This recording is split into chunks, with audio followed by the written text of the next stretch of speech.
earlier to the Kingdom Warriors. This is an interesting tweet from a guy that looks, he looks legit. Some people can write, you can write your own bio. And let's see, pin it there. It should be at the top. This was an interesting tweet that I found to kind of jumpstart this conversation, and we can hit go live, and then we are can now live. Start conversing about the subject matter at hand, as some people say, if we want to. We're live. We're live. We are live, Sean. All right, we're live. Almost a minute now. What's up, everybody? California, Florida, and Kansas in the building. Don't forget to unmute yourself on Twitter, Eric, when you tell us those facts about California. You said California where? California, Kansas, and Florida in the building. Northern and Southern California, right? We got NoCal and SoCal. Do you guys say NoCal? Is that a thing? Is it? NoCal. I've never heard of that. Never. I've never heard anybody say it either. NoCal. I'm gonna start saying it now. We're starting a trend. Hey Sean, can we give like a I don't know, like a 60-second intro for you and Manny? Yeah, I would love to. Manny, you go first. I want to hear your sweet voice. I'm double muting and unmuting. This is pretty interesting. I've never been live on two different devices simultaneously. I may have done like a Facebook. New world. Right? It's all brand new here. All right, cool. So my name is Manny Lopez, and I run the app. I bring in a lot of really cool ideas into the engagement to Kingdom Warriors. I've been in this space in crypto since 2017, when Ethereum was, believe it or not, $29. Yes, crazy. I launched my own ERC20 token that year called Manny Bucks, and I used it to really just give them away to students within my school. I created a school. Again, that's cool. I like the background. There you go. I created a school where it's really focused on education to start your own business, build your own dream. And I've taken these skill sets of automation and systems, and now we're applying it to really awesome projects. And I'm really excited to be a part of Kingdom Warriors and really what they're building. I've been a fan since day one. And now that I'm a part of the team and kind of putting a lot of ideas to play, we're able to see some really good scalability already. So super excited to see where we're going and how we can all get there together. Let's do this. Let's do this. What is the price of one Manny Buck right now? Like what is the Manny token? Like, we don't sell them. They're not on any exchange. You can only earn Manny Bucks by going to school. We have kind of like a Netflix for business that rewards you to binge watch our content. So you can't buy or sell them on any exchange. They're kind of like a Chuck E. Cheese token. They're only cool within our network and usable within our network, but worthless outside of that. So we wanted to build a way for students to access opportunities, because a lot of the people I work with in my circles are always like, yes, man, I'll just donate my services. I'll help these kids. I'll become a mentor for them.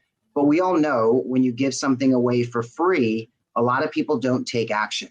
So what we did is kind of gamified education, where we said, all right, well, we'll give you Manny Bucks then to go to school and to check in and to pay attention and to finish class.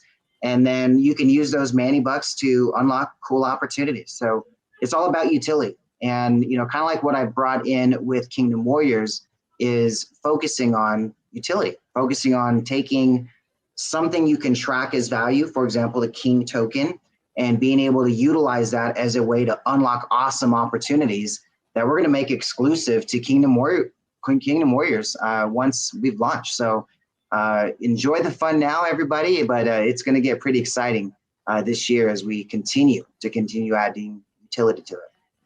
I love it. So good. And I'm really curious as to when you go public with Manny Bucks, is it going to be like a gas SOS airdrop? I heard there's a little bit of alpha for everyone. I heard there's an airdrop dropping earlier or later today in a couple of hours. So yeah, like tomorrow, right? Now, I don't know. I mean, I've toyed with the idea of it maybe coming something outside of our utility token, but I kind of like it the way it is because it just keeps it simple. Our students know how to access the opportunities, and our network can grow from that. But I kind of like bringing utility to other projects, aka Kingdom Warriors, right?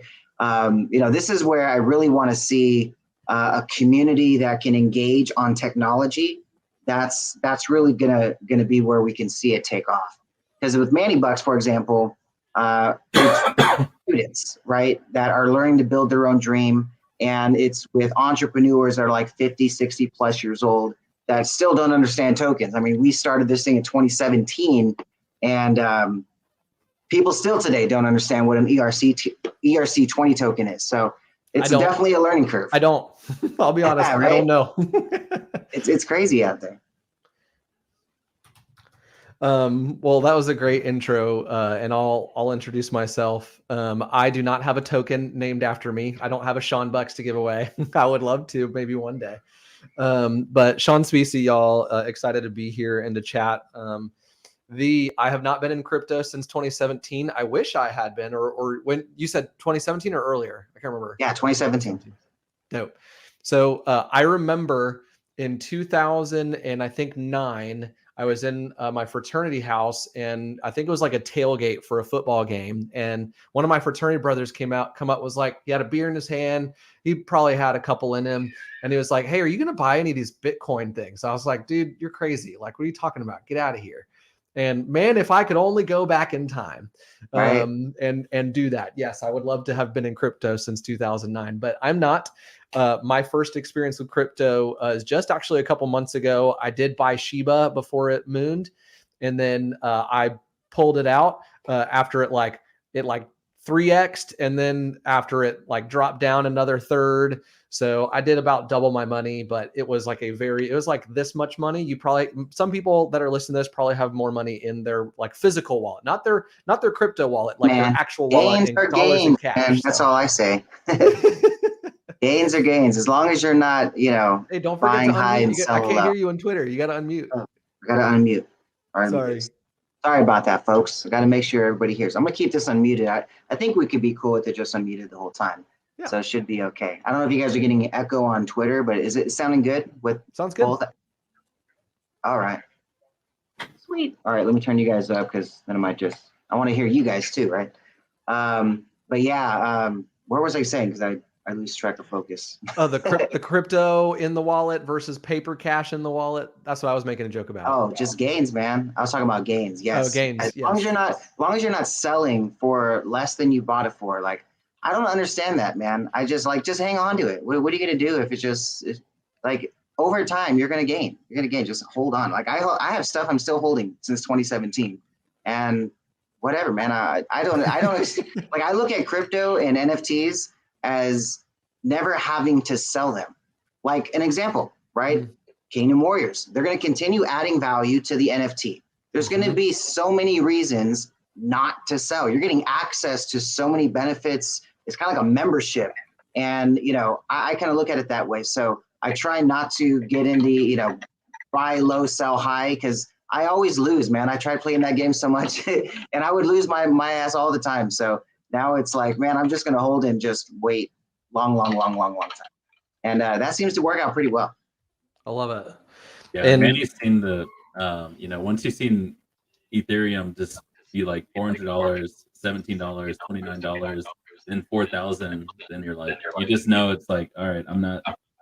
I like, if I would have, when you sell at each of those points, you're like, I should sell. Right.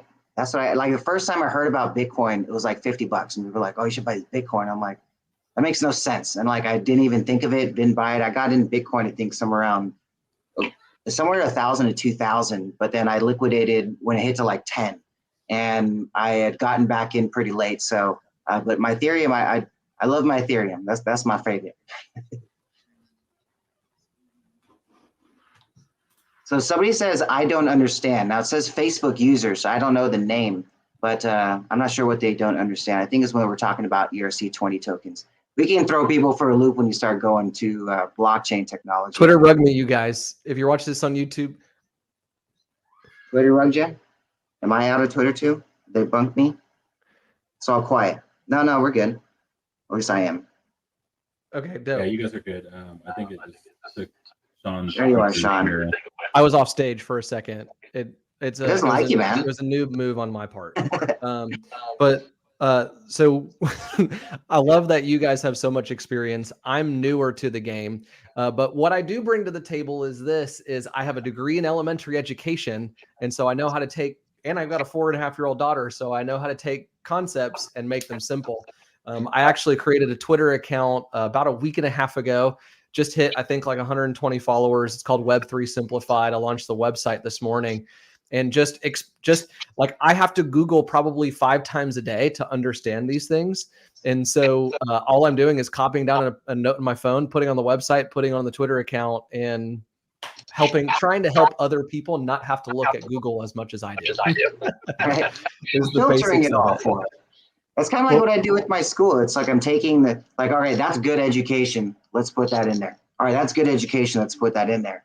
And, you know, kind of our kids could be a great inspiration for that, because to simplify things, you know, that's where we can get real response, real value. So kudos, man. That's education is huge, and it's definitely needed.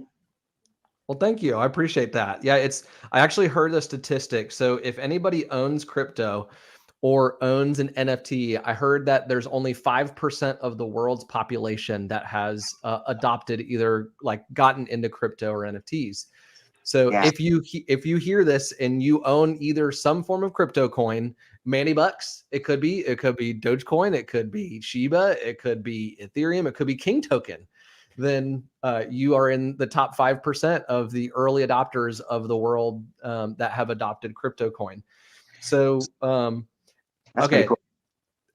here's the interesting thing, right? So for those of us who are, maybe you're listening to this on replay or live, so I would love to hear from you guys, because I've got thoughts. I mean, I pinned the tweet at the top for what this one guy, Ryan Carson, looks like, or not what he looks like, because it's probably a different profile picture, but what he looks for in an NFT project, right? He said that he's founded 3 companies over 20 years and he's raised 25 million in capital. So he knows what it's like to like try to get investors to invest in something as well as be an investor. And so if you buy an NFT of some kind of collection where it's like 10,000 unique ones, or like Kingdom Warriors, which is going to have 8,888, or maybe it's 2,000. I was listening to a Twitter space last night, and it was Ghetto Grannies was the name of this one. And I want to buy one desperately. Gas was super high last night, so I didn't pull the trigger yet. But I want to buy a Ghetto. Again, I love it. It's awesome. And then it's like this like granny that's like twerking on the icon or something. It's hilarious. But so if you What's are the utility? That's the question. That's always my question. So that's great. That's a great leadway. Utility. Right. What types of utility do you guys look for when you're buying into an NFT project? The first utility I look for is commercial rights usage.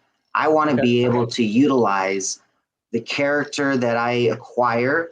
Like if I want to put them on a bottle, right? I could put my NFTs on a bottle. I could put them on a t-shirt. I could put them on backpacks. I can make comic books. I can write lore stories. You know, my goal is, you know, being able to acquire assets that I'll never have to sell. And if I can't use them in anything, let's say, for example, because I'm reading this little thing right here, right, where he says like 95% of projects are going to go to zero, right? And if you have the commercial rights of your character that you acquire in that asset, well, then I decide if that value is zero.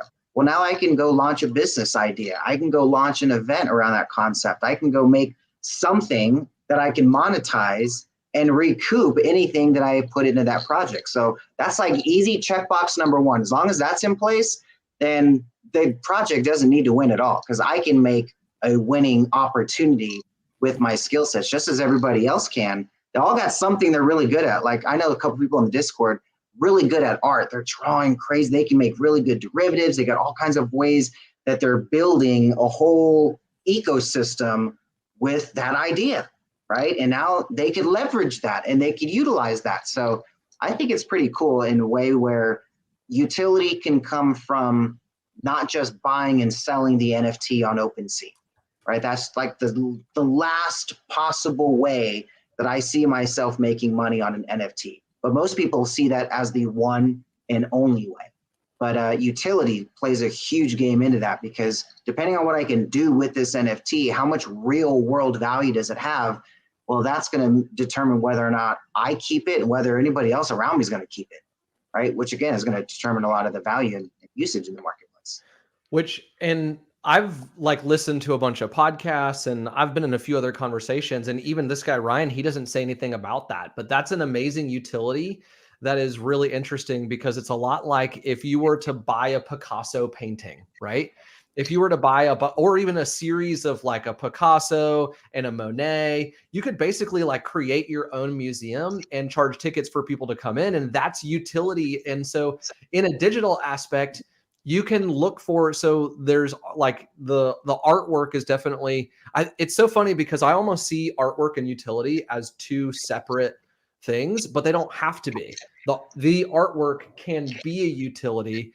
Like there's a guy that I know that I think he owns like a crypto dad, and he owns like some kind of sneaker one, and he like took them and he had some artist like graphically put his NFTs like all together, so it's like the crypto dad wearing the sneakers and things, and then he made his own shirt out of it, right? And I mean, I've heard of Bored Ape Yacht Club, like other people are buying ones that just have random apes on them that people are selling online. This dude was like, yeah, I got an order for $150 overnight. And I was like, where did this come from? And he reached out, and the guy was like, I just Googled Bored Ape Yacht Club hoodies and I bought two. And so like, so in Twitter, I changed my profile picture because this is one of my favorite NFTs that I own so far, because I don't own a Kingdom Warriors yet. I do have a couple images saved on my phone, but I don't own it yet. But my lion, I've got a lion with like a black flat bill, and he's rocking some, we call them FUD blockers, right? The fear, uncertainty, and doubt. And so I would rock that guy on a hat, or like a nice trucker hat or something like that. So that's really interesting. What about you, Eric? Is there, or Andrew, what utility do you look for that is going to help like make a buying decision as to whether or not you're going to buy an NFT? Yeah, I like how I read some of Ryan's stuff, and I like how he even said you need to look and see that they even have a roadmap. I thought that was like really good. Like if you don't have a roadmap, something there's a lot of echo. I don't know if you guys want to mute me on, or not mute me, but on Twitter. But anyways, something I looked at, having a roadmap is like having a plan, like looking that you thought out how you're going to deliver this value for the community, how you're going to each step of the way. And there's something in Habakkuk 2:2 says like write a plan, make it plain. And so the more I see founders, one, like who are the founders, and then that they have a plan and that it makes sense. Like, hey, they want to get a book done.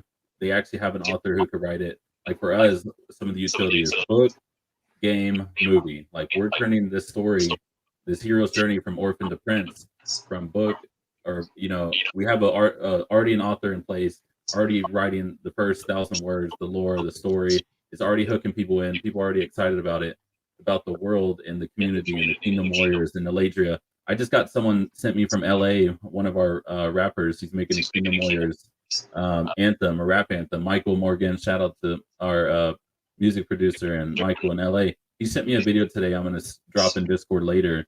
So if you want to see the rap, he was rapping on LA in front of all the stars, in front of like the Matrix movie poster about Eladria, and he's already come up with all the lyrics and stuff.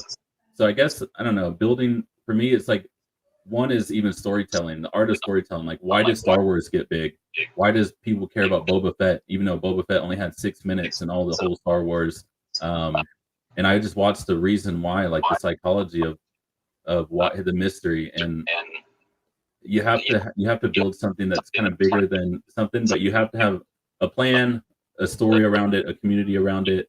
Even if it is like something like that's a piece of art that donates 10% to mental health, that could work. If it's amazing art describing the emotion of mental health and people suffering through depression, that could work. If someone just had an amazing community that wanted to, and then 10% of all the revenue, 20% of all the revenue went towards ending suicide and having a place of hope for people, that could work if it's just art and just giving back.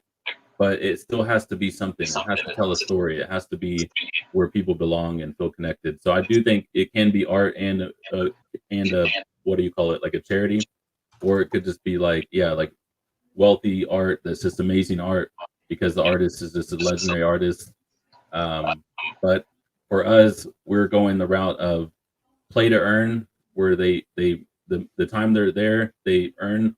They also have an app that Manny has amazingly partnered with us and bring in education app, all this stuff. We're rewarding our community for retweeting, for being active, for coming in our Discord and saying what's up, just being a part of something. They're gonna earn merch. They're gonna earn King token to get ETH. They can earn Bitcoin, that kind of stuff. Like that's just something we want to do because we want to build a bit what we call a culture of like generosity, a culture of where we're just having fun doing life, and as you're doing life together, we're sharing what we have. You know, it's a different model. And then so game, book, movie, media. Like we just want to have epic animations, music, and art for our community, but it also pays you to interact with our stuff. So that's the utility we're really bringing. El Montos, shout out to El Montos in the audience. He's our developer, and who's done game development and our smart contract and all dev stuff going on. And I mean everything from saving our communities, saving our community money on gas, to just thinking about how to make a game that is exciting, fun, and that will also pay them, and bring a good amount of demand. He's cooking up for you guys in Kingdom Warriors, so we're excited. I love that. I mean, I think what you were talking about with the story is really important too. Like people remember stories. There's a reason why like there were cave paintings on walls where they were using like the artwork to tell a story, right? So if you combine the two, which is what's happening in a lot of these, like I remember like going back to the ghetto grannies that I was listening to, the dude was telling the story about how he grew up in the ghetto. And so this is kind of a tribute as to like his like origin story.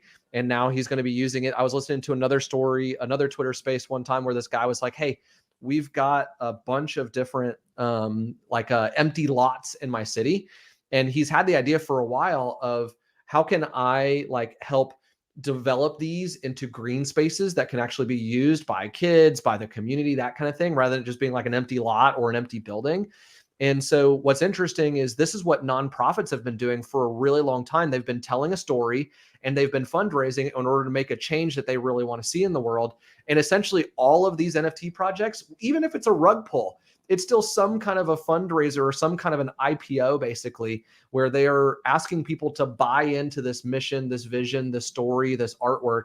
And then the rug pull, if it's a rug pull, they're out of there. They're taking the money in the running and sorry, your money is gone.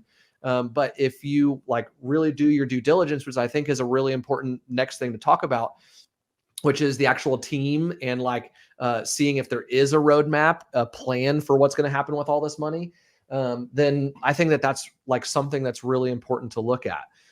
Andrew, man, we haven't heard from you yet. What kind of utility do you look for on if you're watching the stream on Facebook? We've got Twitter Spaces happening right here. And Andrew's a co-founder of Kingdom Warriors also. Andrew, what kind of utility do you look for in buying and selling, or really buying NFTs or even crypto?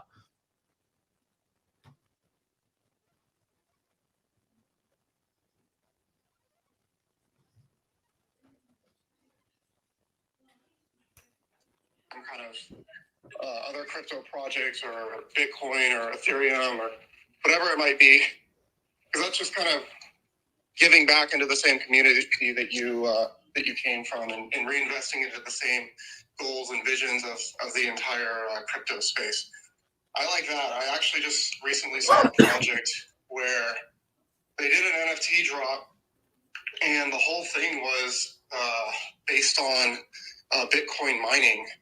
So that was basically their company, and they were taking a large percentage of the proceeds and actually buying Bitcoin mining machines or computers and setting that up, and then continuing to obviously that's going to give you a return and make more money over time.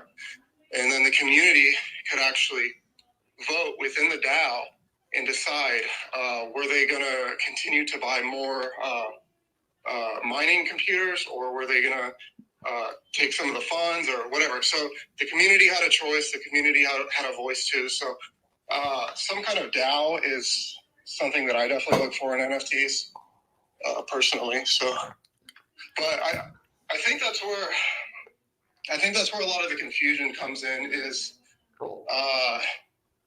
there's so many different ways that there's so many different businesses that you can do. And different ways that you can use these funds. It's basically, I think the simplest way to look at it is buying an NFT. You're basically a venture capitalist buying into a startup. Generally, I mean, not all these companies are startup. Of course, we know we have Adidas and different companies. I mean, but most of the early companies are startups. So you're essentially a venture capitalist, and it's allowing the people to be able to do that, which was not something that wasn't really accessible before. And yeah, there's pretty much, you can take it so many different ways. Of course, we have this media company. But yeah, I do like when projects have a DAO and plans to reinvest that money. I mean, I think that's a really simple, easy way to know that you're probably going to get a return on that. Yeah, I think that's interesting too, because I was even I came across one. There's like a guy that I know you're on muted Twitter. on Twitter. Oh, dang. I did it myself. You pulled the Eric. So, Andrew, I was talking to you for like 30 seconds and it didn't come. I was muted. So, I think that's really interesting. I think that's really interesting what you were saying too. And because I came across an NFT project that was Bitcoin related also, and they were trying to build a bridge between Bitcoin and Ethereum, which I don't even fully understand what that means, but I was like, that's pretty cool. And then the name of the NFT project, Manny knows, he can explain it to us. But the name of the project was Satoshables, which, if you know what, like a fraction of a Bitcoin is a Satoshi, right? And so it's kind of a tribute to Satoshi and the work that he did at building Bitcoin with the white paper, and of course the work, the dev work that it took to get the Bitcoin network going. And so it's a group of people. I think that's fascinating too, because I don't understand staking. I'm sorry, like I've looked it up.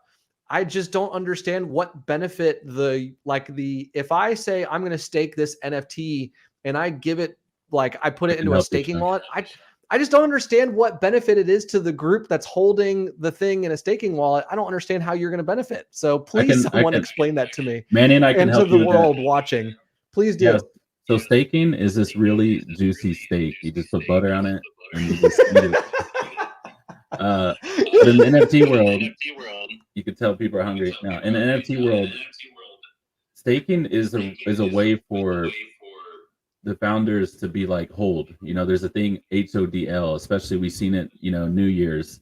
If ETH and Bitcoin, and actually ETH does have staking where they reward the people for saying, hey, don't follow all those chumps who are paper hands is what they call them in the NFT world, who are paper handing their shares of Apple or the future Disney. Like people who are paper handing Disney, you say, hey, don't paper hand, hold. So you basically hold means stake, and if you stake, STAKE, you get rewarded with percentages, extra butter, juice, garlic, amazing hot sauce on your ETH that you already own or your NFT. So they're just adding extra, like you got an ice cream is the NFT that you're staking, and then they just put cherries. They give you cherries when you stake. So it's just they give you extra for just locking it in. And locking it in does what? It says no more paper hands selling it for cheap. When you sell for cheap, it could make other people FUD blocker, fear, uncertainty, doubt. People are all selling cheap. Now when people are selling cheap, psychology, if everyone's selling cheap, then people's short orders get cut, all their leverage gets cut, and then boom, boom. And it just like keeps leveling down. And that's what happens is people are over leveraging the market. They're putting these orders in, they're not doing stop losses. They're liquidated from all these platforms when they're just selling. And then that happens what? People get fear, negative 10%. Oh crap, if I'm negative 10% off $1 million, I'm 100 grand down. So then now that order got cut. So staking says, hey, no, don't allow that to happen. You need to get paid extra for holding and we're going to give you extra juice, extra whatever you're holding, and it makes it basically we need to create a culture of holding for the long term, hold for the big gains. Don't just take, your little gains now, take the big gains in the 10, 20-year Warren Buffett, the Oracle, type, hey, I buy Coca-Cola, I buy things that are going to be here when my kids get older. And so Kingdom Warriors, we're trying to be the Warren Buffett of the NFT space. We're going to have books, movies, games, excitement. We have movie producers. We have the top people. Manny works with people like Tony Robbins. We're bringing the top of the people in their field so we can provide you guys 10-year plan, 5-year plan. So you don't have to just, hey, let me get my 10% now. No, we want you guys to get 10,000% over the staking period. And we're going to reward you too by doing that. Manny probably add some extra juice on there. That was a very visualized experience right there. I like that. That was pretty cool. I'll give you guys a technical answer on staking. So just like your bank will pay you a percentage to let your money be held in that bank so they can use it for liquidity, same exact thing in token projects. They'll let you stake it so they can use it for liquidity, utilize it so the value of it goes up as well, and they reward users for staking. So this is why values will go up very easily. This is why you see like ETH 2.0 is going to go to a staking model, where instead of paying miners mining fees and transaction fees, they're using gas through that staking model. That is what pays the users. And so the people who are staking, in essence, provide the liquidity for that token. That's the easiest way to look at it. Just as the way your bank would need money, they just pay you very low, right? They pay you 0.003% or something like that. But if you guys were to look at it from a banking perspective, you put money into your bank, they can leverage that to loan out to other people, to do other things with it. And your bank rewards you to give them that ability to do that because they can turn that $1 into $10. They'll gladly pay you $1 more to be able to do that. So, and of course, it provides liquidity in each of these exchanges. So then there's actually money to sell when they need to sell, and you don't liquidate the entire market there. So that would be kind of that simple term in that sense. When people say that they're staking something, and it's just a way for you to say, hey, I'm not going to do anything with them. Like I'm doing that with SHIBs. I stake my SHIBs. I get Bone. I get Ethereum. I get different tokens. I get Ryoshis and some other stuff. So staking is just a way to just put your money in the bank and let the bank use your liquidity for things that make them a profit, and they'll pay you a percentage of that profit. And then if you look at it in stocks, which I don't necessarily look at it as a stock per se, because unless it's built into that format on their roadmap, they won't structure it that way, because then they become a security. It becomes a whole different other conversation. But let's say they did go that route. It's kind of like getting that little check that you get each year for holding Coke stock, right? Just like these big wigs out there that, big whales that they would call them, that when they hold a lot of stock, they get paid, there's some holders of stock that get paid more than the CEOs at these companies for just literally holding the stock, right? So very similar in that sense. But yes, I like the visualized way where you're putting butter and all that other stuff on the steak. Making me so hungry with that one too, because I'm ready for some dinner over here. Hey, and going back to DAO, can we talk about DAO a little bit? Because that's something that is you've seen in some good projects and that have used DAO. And also it is something to be on the lookout for as well as like things that sometimes OpenSea and kind of what he said, like things you have to be careful for. Sometimes because OpenSea doesn't like, there's certain words that you can't say and things. But I wanted to, Andrew was talking about DAO, like having basically a DAO is called a decentralized autonomous organization. And one of the things in our roadmap in Kingdom Warriors, we want to put 40 ETH into a DAO. And the reason is that DAO, well, one, Andrew's a crypto trader. So he's been just trading crypto the past couple of years. Shout out to the Alex Beckers and some people who got it all wrong at the end of 2021, which everyone gets it wrong on New Year's, unless you just say, hey, this like sell before New Year's. But anyways, a decentralized autonomous machine, kind of talking about like the banks, and it's pretty much one of the ways. It's a smart contract, and it's community votes, community. Pretty much whoever has the NFT could be written in the DAO smart contract that gets a vote on where we should put some of that 40 ETH. A 40 ETH could be buy one Bored Ape, buy a Mutant Ape. It could also buy. You say you think Illuvium or whatever UFO or some of these gaming tokens are going to go to the moon. You can put, you can basically like put 40 ETH, distribute that amongst, one Bored Ape, one Cool Cat, one Mutant Ape, and then these tokens, and then basically the community, it can basically, and also things like our DeFi products where you can earn a good percentage just on, like we said, staking or just holding. There's some that you don't even have to stake. You just auto stakes, or if you're holding it, it pays you in what they call reflections, like on BNB.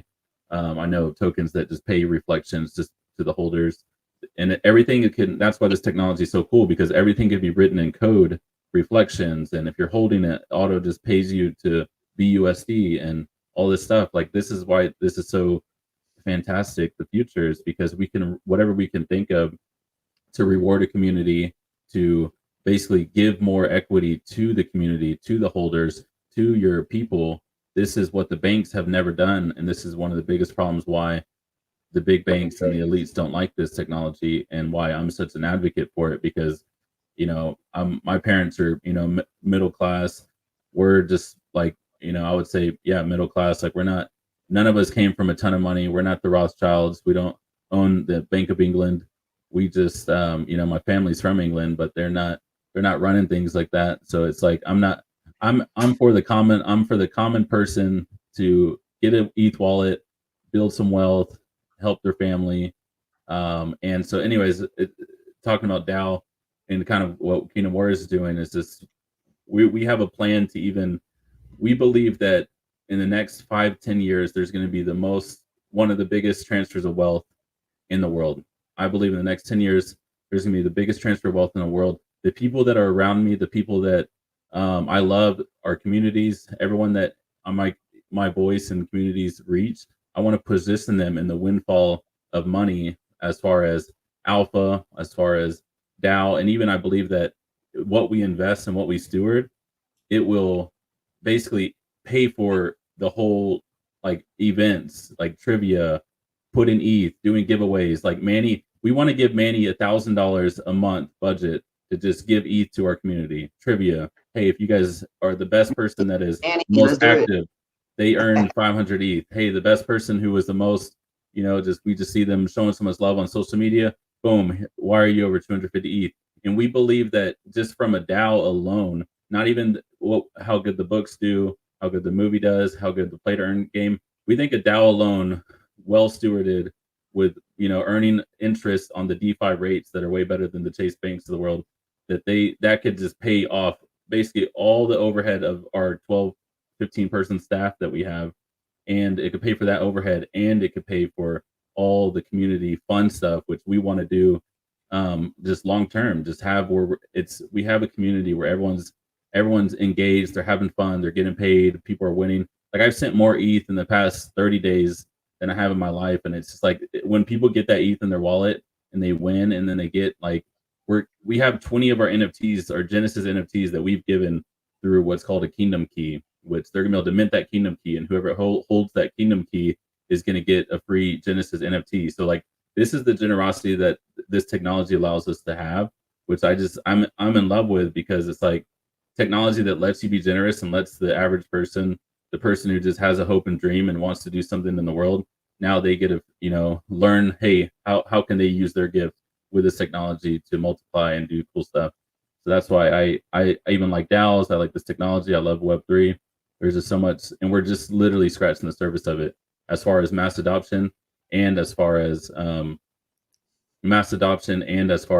what our developers and what we're basically learning how to do in Web3.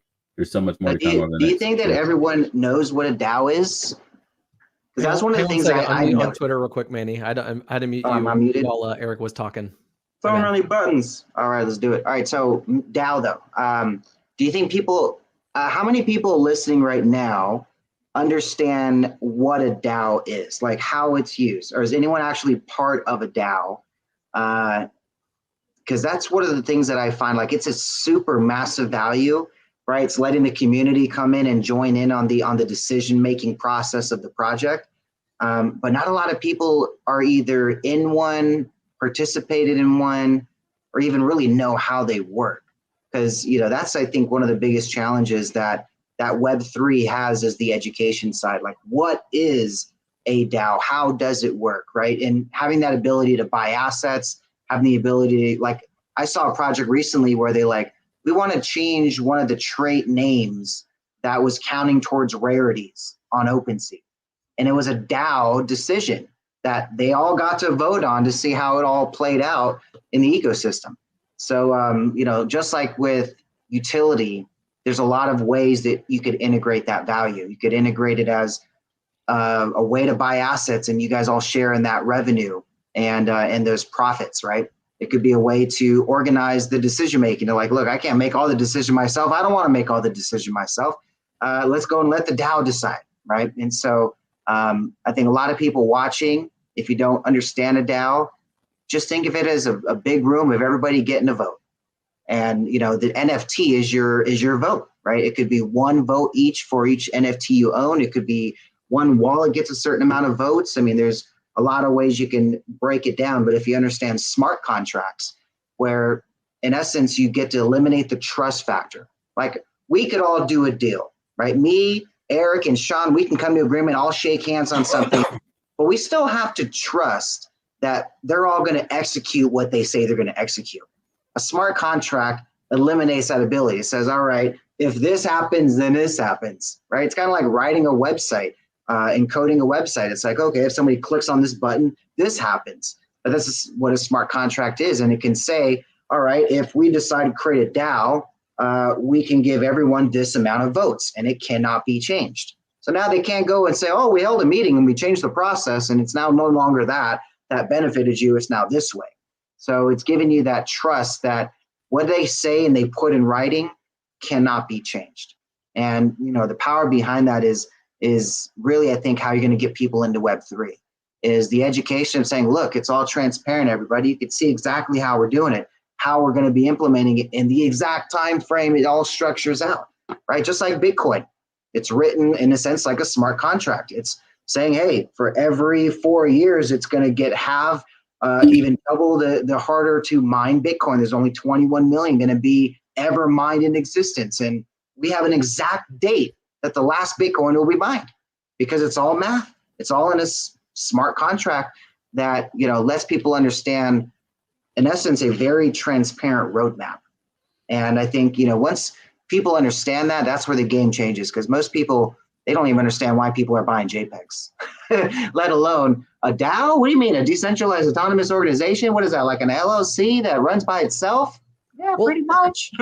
And that's an interesting point, because people will go to Ticketmaster and they will buy a ticket, which is like a barcode, right? In order to go to a concert, to go see Carrie Underwood or Beyonce. They'll go to see a NFL game like Kansas City Chiefs or somebody like that, right? And so they're part of the utility of what NFTs are is like, if I buy something on Ticketmaster, I could screenshot it and text it to my friend, and now they have the barcode, right? And so, and then they could send it to somebody else, and then they could send it to somebody else. And there's no way of knowing like who has the original one unless you dig through the back end of all of these text messages. Whereas like the NFTs is a ticket that you can, it can be used as a ticket, part of the utility. And so what's interesting, someone was explaining to me this way, that it's kind of like the interesting thing about like the DAO mentality with this type of investing, and going back to what you both have been saying about how like the redistribution of wealth is, like if you buy access to like one community by buying one NFT, say it's a cheaper one, right? Then you're going to meet other people, and maybe they bought the cheaper one because they believed in the roadmap and like the end goal, and they wanted to participate in it, but they know about this really great project that's coming up. And so all of a sudden, like once you get your foot in the door, and I don't know that about stocks, like I can't like buy, I guess you kind of maybe could, is like, I'm not going to buy a share of Tesla though, and one share and start attending these stockholder meetings. It's just not in my nature. But the fun part about NFTs and these projects is you can buy it, and then they make it so simple, like Discord and Twitter Spaces. It makes it so easy to participate in the community and to network. And like, I mean, Manny, like you and I just pretty much met on video about 51 minutes ago, right before we started the stream, right? And it's so fun getting to meet new people and get to understand who they are. You get to hear their voice, you get to interact with them, and then you can help each other either in a DAO, like accomplish this mission together, which is like maybe buying more Bitcoin mining machines, or building a well in Africa. Like there's all these different kinds of things that you can accomplish together using this new smart contract utility. And like you said, you can remove the trust factor. I think it's so fascinating. And someone actually reached out to me on LinkedIn. I was on Clubhouse earlier this morning talking about NFTs and stuff. I'm randomly places, and someone found me on LinkedIn and was like, hey, I work with a nonprofit and I've been really interested in how NFTs are basically helping people fundraise.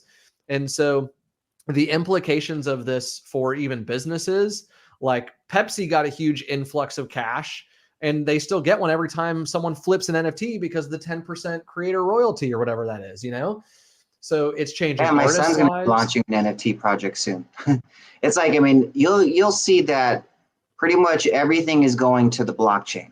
Blockchain eliminates the need to trust. It creates transparency. It eliminates a lot of the challenges that we have when we do business with somebody, whether it's simply going to get a title for a vehicle, getting, access to an event, right? I mean, everything can go into an NFT at this point, and the utility is really unlimited. It's like whatever you can think of. Like with the Discord, right? We could tie in NFTs to a Discord to say you can't access this channel in the Discord unless you own at least this many NFTs from this one collection. Like we just write a bot that does it, and now that channel could have so much value in it. Could have information, resources, access to events, opportunities, giveaways, contests, you name it. And now because they have this certain type of access, a little bot can say, oh, you now got your ticket in. Well, and here's a real world practical example for the smart contract example, right? Like this is why it's interesting with this conversation is when I was first starting my career in events, I was living in Phoenix, Arizona, and there was this young startup company, and they were starting an app basically, and they did this big blowout party. And they said, yes, Sean, we'll hire you and your company to come in. So I was the MC of it. We were at this pool top, like it was like a pool top, like overlooking the city of Scottsdale. And then 3 weeks later, they were out of business. And so they signed the contract, but we never got paid because the invoicing took too long, right? And so a smart contract eliminates that human error where it says, no, you have to have the money in your account in order to interact and to buy this thing, so that if we had a smart contract, we could have gotten paid upfront for the work that then we did before they went out of business, and then we never got our money for the services that we rendered, right? So it could literally become trust. Yeah, invoices 30 days. I hated that. It's crazy, man. Like that part alone. Once businesses understand that, I mean, everything could become an entity. Your membership, your mastermind group, your events, your driver's license, buying a house, like we just bought a house here in Florida a couple months ago when we moved down, and I'm like, well, this could like the car title that I've got to get retitled and the deed to my house, those could all be NFTs one day. And it's provable that no, I'm the owner. I don't have to have this stack of paperwork in my thing anymore. I can just open up my wallet and be like, nope, here it is. Here's the deed to my house. Boom. Yeah, real estate is gonna boom once, or it's gonna just be so much more efficient. Yeah, like you said, the most inefficient things are where it's slow, snail mail, it's like lines, all this stuff. The blockchain solves all these problems, which US government, if you're listening, contact us. We can cut you a deal. I know you guys spend a lot of money. So we'll give you, instead of $2 billion to do this, we'll do it for $1 billion. But I wanted to talk about charity in Africa. Speaking of Africa, Manny Speaks hooked us up with our charity partner where we're helping him, Precious Kids Foundation, a passionate, amazing lady, Precious, who I got to talk to and while she was in Africa before we partnered. And then on Christmas Day, she shot the most beautiful video. Next time I'm going to have it up and ready to showcase to you guys through the stream. Remind me, Sean, we'll do that for next stream. I would love to just spotlight on Precious Kids Foundation. But you can Google her or go to our charity tab in Discord in our bio. We're for this 888 Genesis, we're committing 10% of revenue. This isn't profit. This is revenue to Precious and their kids and their orphanage for medical needs. But anyways, Manny knows her a lot better. He connected us to her. And so I would love for Manny to share. He's spoken on her stages, helped her raise funds here in America. This lady is amazing. I'm glad that, this is part of this is what I actually love about the NFT community is they are very, and I think the art community in general are very charitable people. Art and like they buy like $10,000 ticket to an art gala and then, they fight sex trafficking, which I can't hate on it. As if they're fighting sex trafficking, if they're doing this stuff, I don't care if it's like, oh, I just rubbed a little money off. Like it's fine. We want those people too, because they have money and then their money can actually impact people. So talking about impact, Manny, tell us a little more about Precious, how you got to know her, and a little bit about what they do and what basically the people who are, I don't even want to say sewing, but the people who are investing in Kingdom Warriors, they're also actually sewing into Precious Kids Foundation. Yeah, so Precious on Twitter. Let me unmute on Twitter again. And also after this, I want to get Globo. He's one of our Brazil amazing holders. He's won one of our Kingdom Keys, and he's become a friend over the last month of just he's been one of our biggest supporters. Always just being an ambassador for basically Kingdom Warriors. So we want Globo to definitely shout out to you, Globo. I'd love for you to share on kind of what you've seen with Kingdom Warriors, why you've really enjoyed it, and why you stick around with us.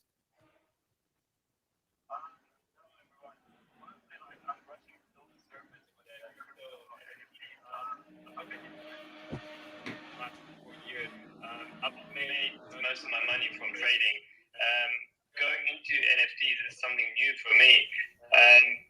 But as well, like in my entire experience with crypto so far, nothing survives without the community. And this is where like joining the Kingdom Warriors and seeing how the community is being built from scratch and keeping everyone engaged and incentivized.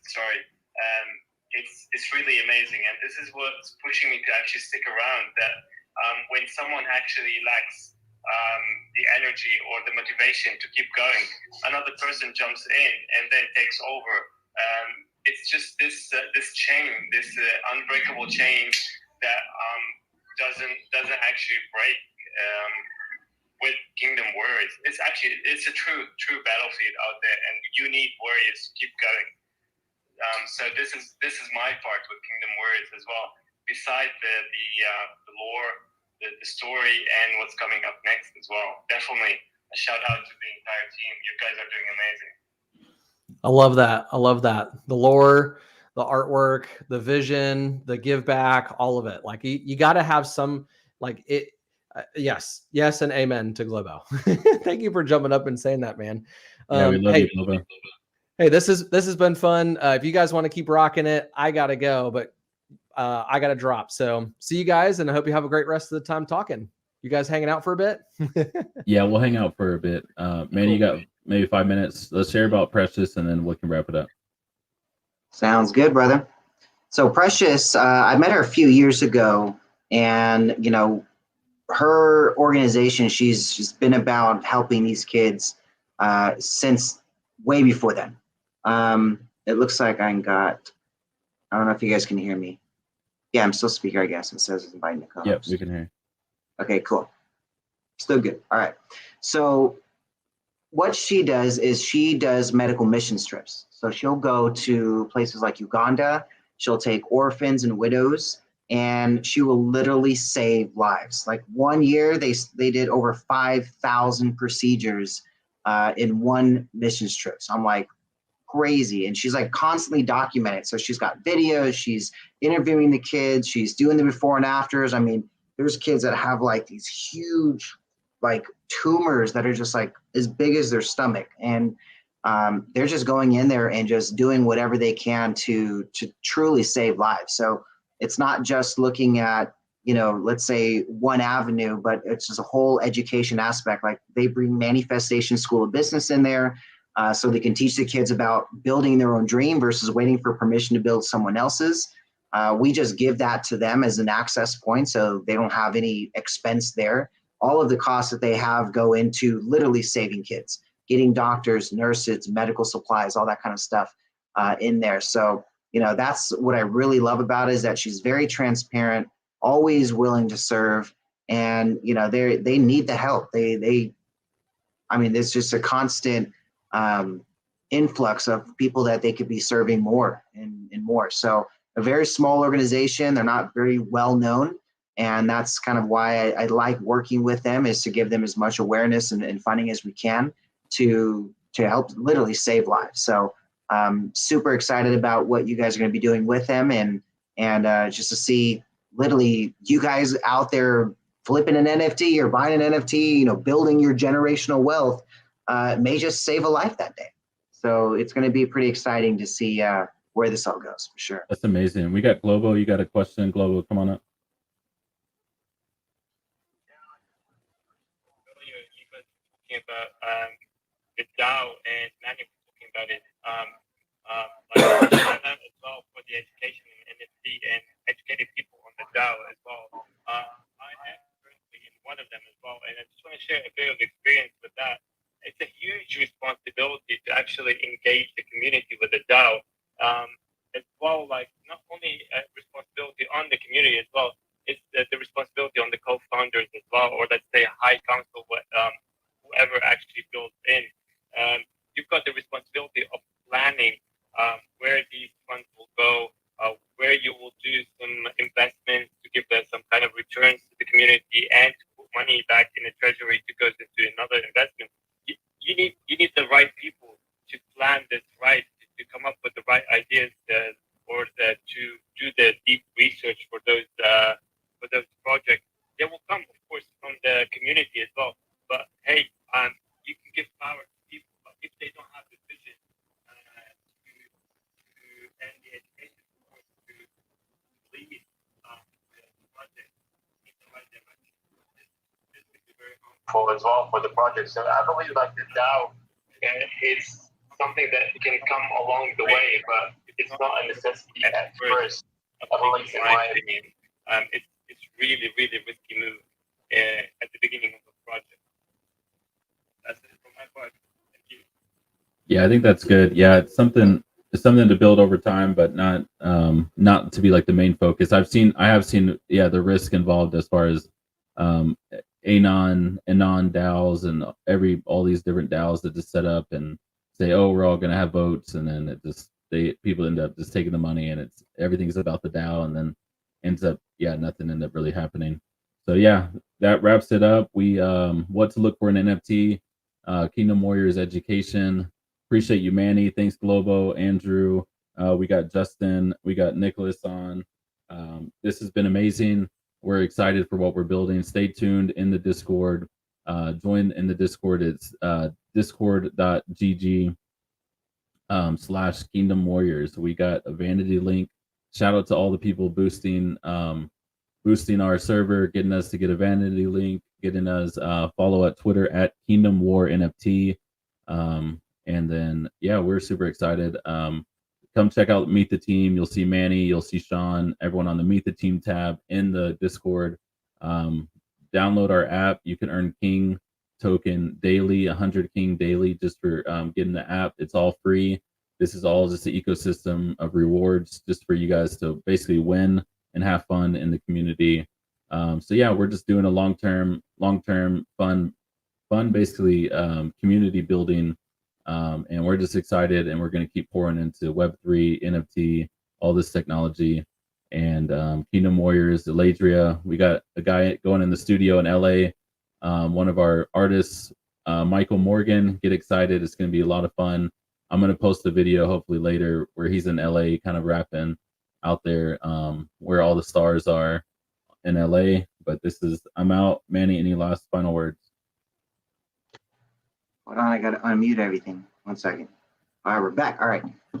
Not really much, man. I mean, super excited to see where we're all going. We're about, a couple of weeks from launch, and we've just passed 5,000 Discord members in the last couple of days. And really looking forward to seeing, how far we can take this. So lots of ideas in the works. You've got, from the artwork to the storylines to the production.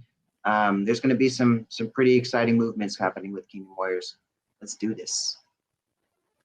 Awesome. Well, join the Discord. See you guys later. We will have broadcasts pretty much 2 times a week. We're super excited, and that is it for this one. You guys have a great, terrific Thursday, and see you guys on the next episode.